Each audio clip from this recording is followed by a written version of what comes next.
Bonjour, ici Marie-Ève, je suis une des auteurs du livre Petite main grande assiette. Vous avez été plusieurs à nous poser la question sur notre page Facebook, à savoir s'il était sécuritaire d'offrir du Cantaloupe à des enfants.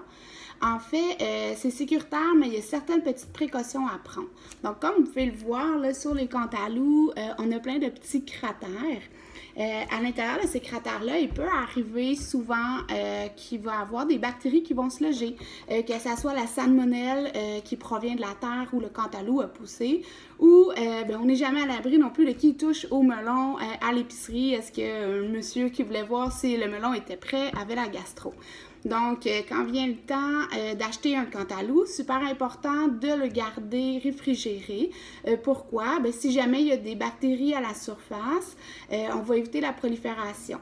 Donc, l'autre chose, on va vouloir vraiment prendre une petite brosse à fruits, il en existe plusieurs modèles ou à légumes, puis aller sous l'eau courante, froide, pas besoin de savon, rien, venir frotter vraiment en profondeur pour aller tout enlever ce qui pourrait se retrouver à la surface.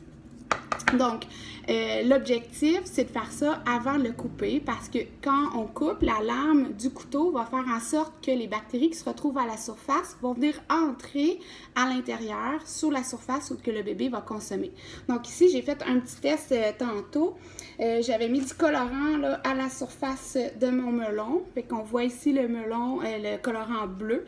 Puis quand j'ai coupé le melon, avec la lame de couteau, bon, c'est sûr que le colorant est vraiment pénétré un peu partout. Puis ce qui était à l'intérieur, là, il y a été quelques minutes là, avec le colorant à la surface, ça avait déjà même pénétré, là, vous voyez ici. Donc, si on parle de bactéries, ça pourrait faire la même chose. Cependant, bon, une fois que notre melon est vraiment bien nettoyé, on pourrait offrir là, avec l'écorce le morceau de melon à bébé. C'est sûr que c'est plus facile pour que le bébé puisse avoir une bonne poigne là, sur l'aliment. On pourrait décider d'enlever 100% l'écorce aussi. C'est sûr que ça risque d'être un peu plus glissant. On pourrait le tremper là, dans la céréale de bébé. On vient chercher un petit plus de fer, puis en même temps, ça va être plus facile là, pour bébé là, pour avoir une bonne grippe. Évitez aussi d'acheter, là, souvent il va se vendre des melons déjà pré-coupés à l'épicerie. On sauve du temps, cependant, on ne sait pas les méthodes qui ont été utilisées. Est-ce que bon, le commis à l'épicerie a vraiment bien nettoyé le melon?